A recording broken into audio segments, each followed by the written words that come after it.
6 টাকা বেচা যাবে না আলী, মোহর ধরে 10 লাখ 1 টাকা, আবার 1 টাকাও দেয় না। কত বড় বাটপারি আপনি চিন্তা করেন।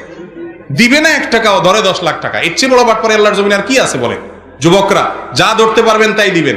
এখন যুবকদের দোষ দিব কি? এখন আছে কিনা জানি না, আমরা তো দেখছি ছোটবেলা বিয়ের সময় জামাইয়ের মুখে একটা রুমাল বাঁশ করে দিয়ে দেয় এমনি, মানে তোর কোনো আজকে কথা নাই, একদম চুপ, বেচারা রুমাল মুখে দিয়ে বসেই থাকে, কোনো কথা নাই তোর আজকে। অনেক বিয়েতে ছেলে কথা বলে বিয়েই ভেঙে যায়। কত বড় বেয়াদব ছেলে মুরব্বীদের সামনে কথা বলছে, ঠিক না বেঠিক? এসব অনাচার আমাদের নোয়াখালীতে আবার একটু বেশি। আরে ভাই, বিয়ের সময় ছেলে কথা বলবে না মানে কে কথা বলবে? ছেলেই তো কথা বলবে। মোহরটা দিতে হবে কি ছেলের না ছেলের বাপের? বউ যে মোহর পাবে এটা কি স্বামীর কাছে পাবে না শ্বশুরের কাছে পাবে? তাহলে কথা তো ছেলেই বলবে।